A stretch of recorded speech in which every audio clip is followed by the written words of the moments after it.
Okay,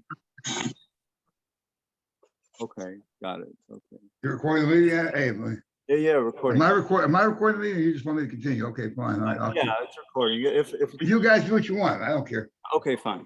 Okay. All right. So I want to say that we all know that politics is a competitive sport, but we don't want government-sanctioned roadblocks on the way to ballot access. It's difficult as it is for one person to get on a petition. Usually it's with the incumbents have multiple people on one petition, or somebody who was in politics who has a lot of name recognition. They can get on, but otherwise, if you have to get 500 signatures, you really have to get 1,500 signatures because the strikeout rate is so high. It's very hard to get a match. Let me also add to that, Abe. The better signatures are not the ones you get in the street. The better signatures are the ones you get door to door when you go when you use the road. Absolutely, but the problem is that a lot of times they're not home. They don't want to answer the door, etc. I just recently asked for a bid from a petition drive company, and they said it's $25,000 for 1,000 signatures. Ooh. I don't remember the name now, but I have it. It must be gold doubloons there, Abe. Okay, all right. So I was lucky to find some people not part of the party establishment who were running in my area. I joined their petition. I couldn't supervise their petition drive because there was already an elections consultant who had a lot of experience. He didn't want me to interfere at all. Okay, but eventually, Abe, who was that, by the way? Because I came in later on. Who's the election consultant? You remember? I forget now. I have it. Okay. Okay, but unfortunately, eventually, our petitions were challenged, and as soon as they're challenged, you have to take it to court because there's a 14-day limit after the challenge is filed. There are a lot of deadlines with elections. You don't even know which way the Board of Elections will rule. Okay.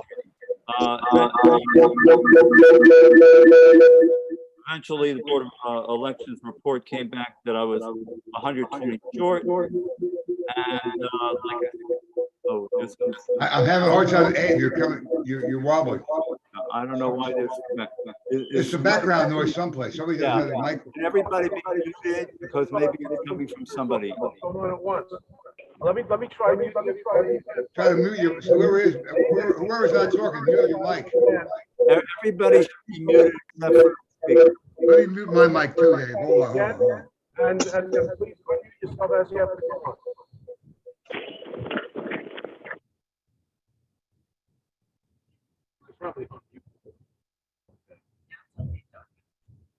Abe, please unmute yourself and Mitch as well. Mr. Alter. Abe, okay. Abe, unmute yourself. Abe, you're still muted. I'm not muted. He's probably my video. Got it. Okay, got it. Okay. Yeah. Okay, so it turned out you can hear me now, right? Okay, we can't hear you now, Rabbi. That's because I'm muted. Do you hear me now? Okay, yeah. Okay, all right, so you hear me now. Yeah. All right, so I'll go on. Okay, so the Board of Elections report came in. I was 120 short. The reason that you have to then take it to court is because the Board of Elections being a government agency, they have problems with their software. Sometimes it works, sometimes it doesn't. You can have problems with witnesses, the people who collect the petitions. They can move, they can be somewhere temporarily, and if they didn't put it on the right address, you have to explain in court.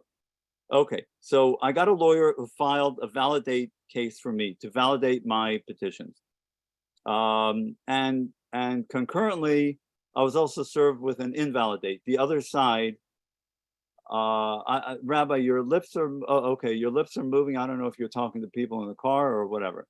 Abe, he's muted. You're the only one who's okay, talking. Fine. I thought maybe he was trying to tell us something. Okay.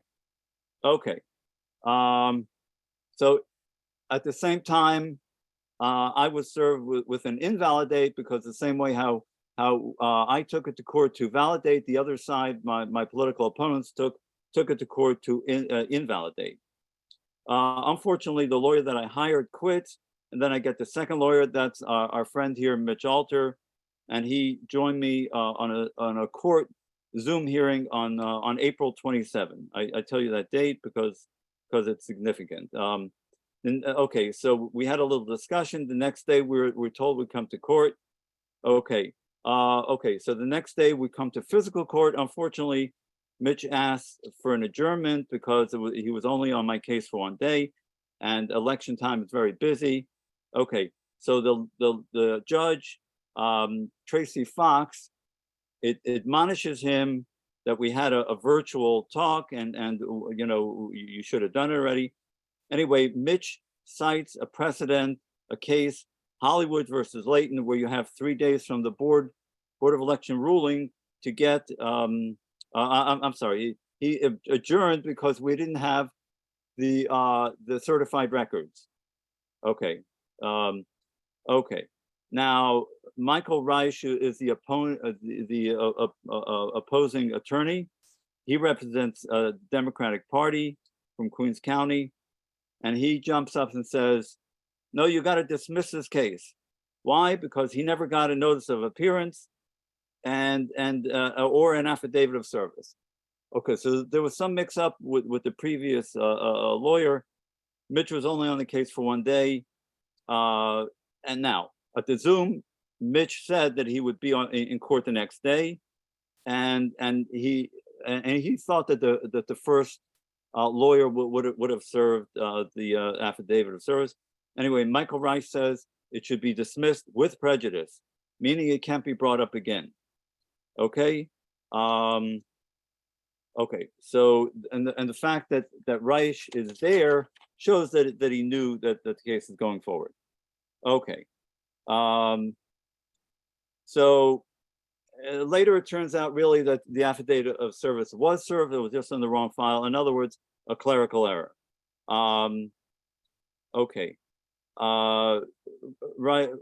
Okay. So now I'm shocked that we're talking here about dismissal. But at least I hear that the judge says, okay, she's going to dismiss it, but not with prejudice, meaning we can try it again. But Reich goes on to say that his invalidate case should go forward. In other words, that she should grant him his invalidate case.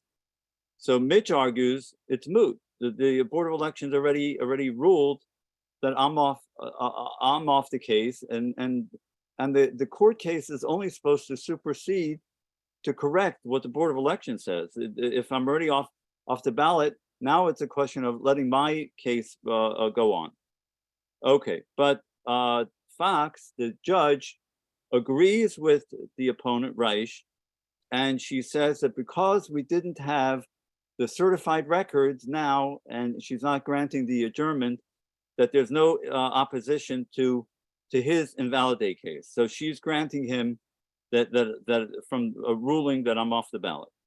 But then she goes on to say, but that does not preclude you from going forward, that we can still revive our validate case. Okay, now that's the end of that. And now Judge Fox writes up 2 reports, one for the invalidate, the other one for the validate. Invalidate is on the merits. She found that we didn't have the evidence to go against it. She grants that case, but our case was dismissed only procedurally. Now I ask, is there a contradiction here? Because if we eventually prevail on the validate, wouldn't there be 2 opposing rulings from the case? Okay, so Mitch goes on to file the new case. He puts into subpoena to the Board of Elections to get the certified records. He puts in my rebuttal form with all the voter identification numbers. Hey, man, point out that we had 24 hours to do that too. You know, we filed that, and we had to file it within a day and serve everybody within a day and be in front of court the following day. And Mitch did a great job with that. Okay, the notation, of course, he puts in the affidavit of service and notice of appearance. Okay, we finally get the new judge, Robert Calaris. Now, Reich, the opposing lawyer, he argues to the new judge, don't hear this case. Don't hear this case. Why? Because his invalidation case already won. Shows that we have no case for the validate case. Okay, but Mitch says, no, the validation case was dismissed only procedurally. We have a green light to go ahead. Okay, Colares goes ahead and reads the reports from the old judge. Okay, so he sees that we quote we didn't have the evidence from the against the invalidation case. So he says, res judicata. There's some there's a legal concept, a Latin term that if there's a full and fair trial, matters that was settled already can't be brought up again. So if we didn't have the evidence for the invalidate case, then it's the same case. We don't have. It's considered that we don't have the evidence for the validate case. Okay, and he says the same issue. It's the same issues, same evidence, and he's going to dismiss this case because it was already settled by the invalidate case. Okay, he says, who am I to oppose the previous judge when she granted the invalidate case? Now I say, even when he's agreeing on the invalidate case, he's really opposing Fox, the old judge, on the validate case, because how do you go on? How does she grant a validate case if it's really a shell? If there's no way for the validate case to win, essentially, there's no substance to it. Okay, and then, but he had to explain. Colares, the second judge, had to explain why he considered it no evidence when all he asked was for an adjournment. He says because there are constraints on elections, and you can't give it more time. Now, the reason I said earlier that the date is important is because we went to court April 28th. That's 2 full months before the primary. April 28th, May 28th, June 28th. That's 2 full months. And to say again, Mitch brought up the precedent that we had another day based on some case, Hollywood versus Layton, that we had 3 days for the ruling of the Board of Elections. Okay, so now that's the end of the second case. And now it goes, well, the second judge, I should say, and then it goes to the appeals court. And they agree with Colares's result with the denial of our case, but for different reasons. Now, I find that, I'm not a lawyer, I find that very suspicious. I ask, is that even permissible? You have the reasoning of the judge should be either correct or not. You shouldn't have to bail them out with a new reason. But anyway, the new reason that the appeals court says is that our exhibits weren't particularized. So I explain, I mean, to you now, that we had the rebuttal form with the voter identification numbers, we had the notations for witnesses. All that is to allow the testimony to for certified records and affidavits or oral testimony, whatever the case may be, to allow that to come to court. You cannot explain everything on the rebuttal form. There isn't even room for it. Obviously, you just make the notation just like the other ones made notations, and then you have to allow it to court. So I think this was a specious, even the appeals court already invalidated the reasoning of the second judge, and I say that what the appeals court came up with is just an excuse to leave in place the result, the denial from the second judge, because it's a bunch of baloney that it wasn't particularized. They were particularized. Anyway, we appeal again, and the second appeal, the last to go on the state level, all they wrote was denied. That was the whole story. Now that's my whole rap. Now, Mitch, you want to say from your standpoint what it looked like? Oops, Mitch, you're muted. I'm Okay. unmuted now, Dave. Go I'm ahead. unmuted now, Abe. Ray. All right. Glad to see everybody here tonight. Let me just tell you the problem that I see with these cases. They're all done in the election law calendar is such that it makes it, as Abe is correct, it almost makes it impossible for an insurgent, given the timelines, to try to put a case together successfully in court. They give you almost no time at all. The second case we brought, we had to give specifics in terms of what was wrong with the Board of Election ruling. And he's right. Within that short constraint of time, it makes it almost impossible to do that, especially when I come into the case at the last minute. The problem is when the case is filed originally, way back when, I came into this case late, so I had to pick up the case, as Abe pointed out at the end. The problem is the appellate division decided that to sustain the judge's opinion, not on the res judicata issue, but on another issue, which resulted from the specifications. I felt the specifications were good enough. They said no. I just, and the problem with it is, I would have loved to have had Abe. I would have loved to have had more time to draw a heavier set of specifications with tables and this and that. Who had the time to do this? The problem is between Judge Catapano's decision and the time we had to bring this new case, we had 12 hours. We had to draw the papers. Yeah, but we made the notations. We cited the voter identification numbers. All they have to do is allow the certified records and the testimony, whether the affidavits or oral. All they have to do is allow it to come in, have all the evidence they want. I understand that, Abe, and I think the court, gave us short shrift on that. I disagree with the court's decision, but what you do, you stuck with it. They're a big hurry on these cases, and they just went ahead and just glossed it right over. I agree that decision was not correct, but what can you do? Okay, and there's nothing we can do short of a federal case to open, which I didn't have the money for, $100,000 or something. But the point, you never asked me to do that, Abe, but the problem with federal courts are you run into the Rooker-Feldman case. Once the state court determines the case against you, you've got no place to go. And it's called the case. But if you go to the federal level, then they can look at it. To me, go ahead. But you have to go from the Court of Appeals to the U.S. Supreme Court. You can't go to the district court. Right. To you. Hey, can I say something here, Abe? I mean, we're not lawyers. We're not election lawyers. We're citizens.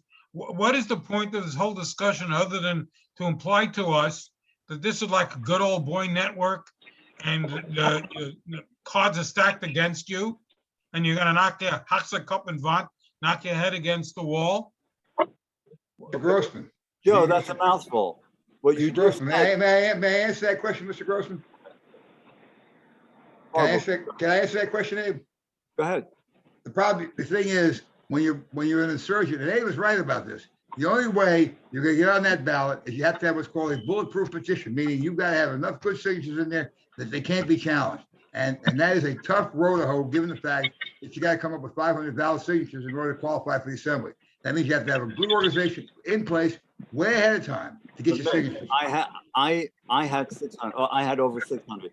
They were deathly afraid to allow my case to be heard. You see how And they didn't want you on the ballot.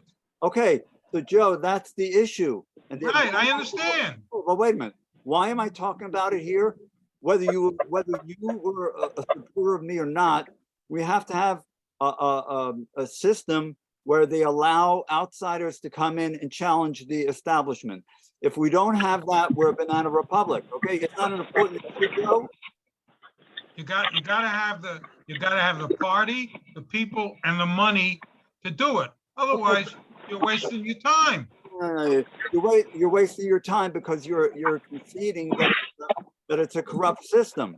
If you're saying you have a party, yeah, I ran as a Democrat. I was a Democrat. I am. What Lou Grossman is telling you, Abe, is that in order to do this in an organized fashion, you've got to have the organization in place. It doesn't have to be the party. You have to have your own organization in place. And you have to have the ability to get on that ballot with your own people. Okay, and you got to have the money, and you have to have the money to pull it off. It's a difficult entry. But wait a minute. By the way, I don't disagree with you, Mr. Grossman. Are you Mr. David Mr. Markowitz, I don't know what Farwell? David Grossman. I see, I get names, Mr. Farwell, Joe, okay. listen, I had the money. Well, I had the called, I said, signatures. just call back, I didn't hear that. Somebody's in the background talking. Louis, mute yourself. Louis Grossman. Louis Grossman, mute Good, yourself. okay, all right, we hope to get out at some point of a coach, but I don't know. every time they make Grossman is plans, not doesn't muted. seem to They work don't, out. they don't realize. Sooner or later, we'll get Louis there. Grossman, mute yourself. Grossman, Happy birthday. We love you. Can we shut her down? It's your birthday, right? Can we shut her down? Yeah, I. Where's the host? Go wish happy birthday. Yeah, you gotta love this. On Thursday. Rabbi, can you mute everybody? Oh, so we can. How about you, Joe, how about you muting yourself? Okay, you're out of order. You can't, Chutzpah. they're not listening. They can't Chutzpah, hear Joe. it. Very disappointing you. Who's disappointed in who? Okay, all right, be well, okay, take care, bye-bye. Okay, good. Hopefully it stops now. Where do you come up, Joe, with that big mouth? What are you Shut up. talking about, David? No one else says anything. If you don't like it, don't come onto the system. Wait a minute, what are we arguing about now? There's no reason to argue about it. Gentlemen, why don't we get back to the discussion so we don't waste each other's time on this? Joe, listen to me for a second. I had the money, and I had the signatures. Point is, they were there at the last minute to stop me from getting hurt. Obviously, they spent a lot of time and money not to allow my case to go forward. That means that they were afraid to hear my case. So if they're afraid to hear my case, despite the obstacles that you mentioned, I was able to overcome those. And I was at the point where, yes, it wasn't the cleanest petition where I could just sail in with no problem. Yes, I had to go to court and I had to argue it, but they wouldn't allow that. The point is, if nobody talks about this and nobody knows about it and the press doesn't care because nobody else cares, then they're allowed to go ahead and do this all the time. Is that what we want? Is that enough? By the way, Abe, you happen to be right. We should have this, we happen to be right on this. I mean, the problem is, the problem is, as Mr. Farr was, the election law has so many restrictions in it. It makes it very tough. New York is one of the toughest states in the world to get on the ballot because of the ballot access restrictions. They didn't even play by the rules. The second judge was repudiated by the appeals court, and they had to come up with a new junk thing to come up with. It's a good old boys network. Okay, Because it makes it very difficult to have entry. That's all I said. So in other words, I should be discouraged and other people should be discouraged, and you'll have the same old junk that you always have. Abe, No, Abe, you need to be better organized. It's easy to say this looking backwards, but instead of getting 600, you should have had the organization to have 1,000 or 1,500 signatures. That's right. That's right. And you should be, a billionaire, and you should be 6 feet tall. We can't control. Abe, you want to run. Listen, you want to run. Let me make it. I agree with the two of you. You want to run. You need to have the operation in place to do it, both the signatures as well as street operation. Mitch, you're talking from a lawyer standpoint. We all, what else am I supposed to talk from? Listen, we cannot be hampered by government obstructions, by government roadblocks. That whatever limitations we have, we don't need further. So Abe, what do you suggest? Government. What? What do you suggest? I mean, we're here. I'll tell you what I suggest. I tell you, if the community was more aware and alert and vigilant about this, maybe they wouldn't be allowed to get away with this. These guys are sitting there like fat cats, raking in the money, controlling the courts, because that's not just my opinion. I've read that in the press, not widely because they don't talk much about this, but I have seen some articles. And the point is, if we want, Rabbi Schonfeld always talks about having our own Al Sharptons or whatever. You cannot have activists run for against the establishment if the courts are going to stand in their way. Okay. No, I'm not disputing that, Abe. Okay. Who else wants to say something?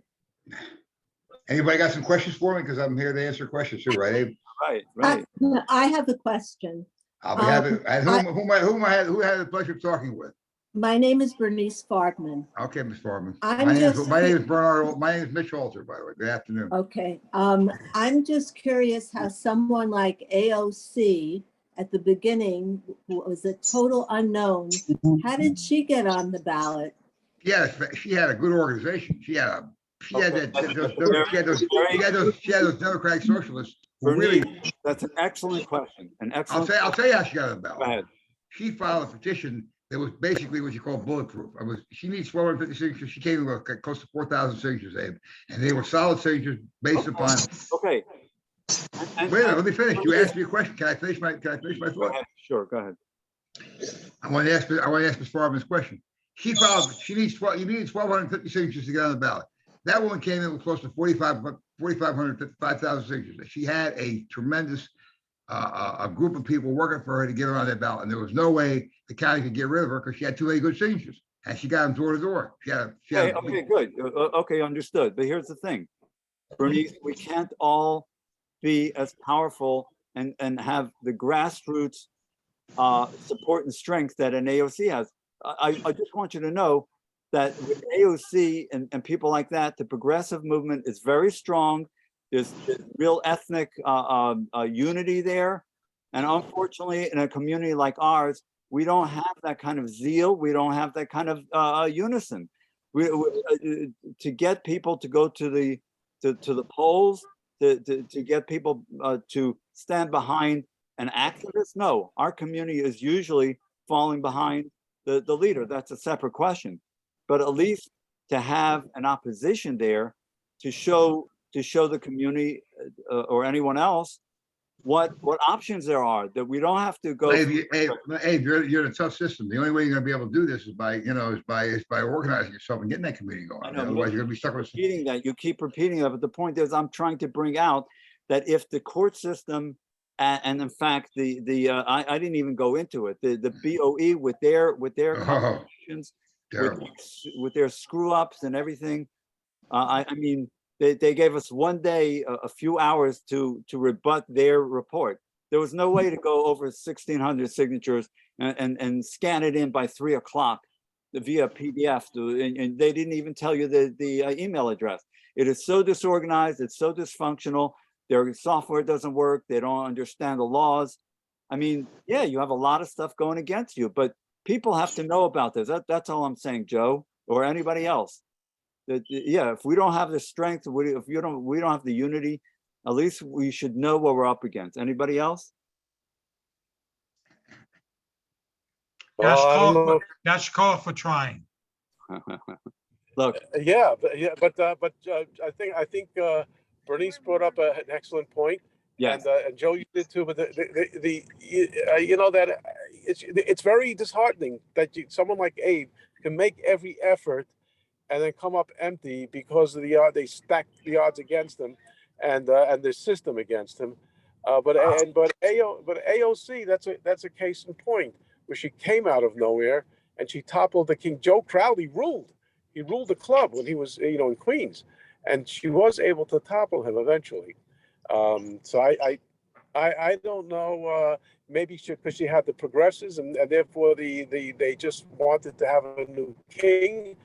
And they saw her coming along. Joe Crowley didn't want to challenge it. Joe Crowley just didn't challenge him. You know what I mean? Sure. Anyone could challenge anyone, and Joe Crowley didn't challenge her. He had no. Hey, listen, Mr. Noble. He had no base for challenge. He couldn't do it. He could sat there for the next 10 years. He could sat there for the next 10 years and had no basis to challenge. Okay, but you should see that. You should see that petition. But let's remember, what's her name? Toby Savitsky challenges Stefano all the time.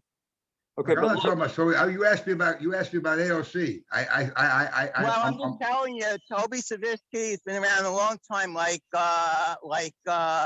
Joe Crowley, and she challenges Stefano. Okay, ask Stefano. Danny, what goes on? You have to remember, she just got on the ballot, and he had to fight her on the vote, and she had the grassroots support because with Hispanics, there's a certain ethnic affinity they feel, maybe because they feel like a minority, they band together. And the progressive thing is very aggressive and very mobilized. We don't have. They even tried to challenge Vicky last year. Joanne tried to throw Vicky Palladino off the Who do you ballot. think, who do you think was last Vicky's? Hold on a minute, brother. Wait a minute. Okay, now you're talking about something I know about, okay? Who do you think was Vicky's lawyer? Stop and beat her in court. You. year. You know, Vicky beat her in court, and then me and Joe Kincannon, okay, our case. Now, wait a we minute won now, and hold won on, in hold court. on. You We want to talk won about in Vicky? one court. Hold yeah. on, Mr. Noble. Wait a minute now, hold on, brother. I was the one that beat back that challenge, okay? Very good. Very good. We didn't know. That's very good. Okay. So anyway, Look, it is 7:35. It is 7:35. Okay. So my phone, I'm not the host. So if I shut down, it's not going to shut down everybody, but I certainly have to leave. And those who want to stay, I guess you're free to stay on. But officially, this program at 7:35 does have to come to an end. So I'm just going to thank you The whole both. thing I want to say that we won in a case, we had to go to the appellate's court. The judges in the regular case we didn't win. And we went all the way to appellate's court and we won in the case because they were corrupt. which case are you talking about, Danny? That was the case, the case with Mayo, one of his cases. He had a case where they were All right, Danny. we made some notes. All right, we can't go on. The rabbi is finishing. I think we should But I'm just telling you that you're right. The system is corrupt, and we saw it the previous year. Got it. know? Thank you very And much. it's not just in your case, but Okay, that's Danny, what I'm trying to say. let's stop there. So thank you very much, Rabbi, for allowing us this opportunity to air this issue. Okay. Rabbi, you still there? Oh, I guess he's not. Okay. I just want to throw it in, what's going on, because it's just a lot of stuff going on. It's not Okay. just Abe. I'm just telling you, telling everyone, it's not just Abe. It's going on. Of course, all over it's the not place. just me. I didn't take it personally. Did anybody No, else? I'm just want to saying, say it's not just Abe Fuchs. That's what I want people to know. Okay, thanks. Did anybody else want to say anything? Okay, so it sounds like we aired the issue, and we thank you. Mitch, thanks for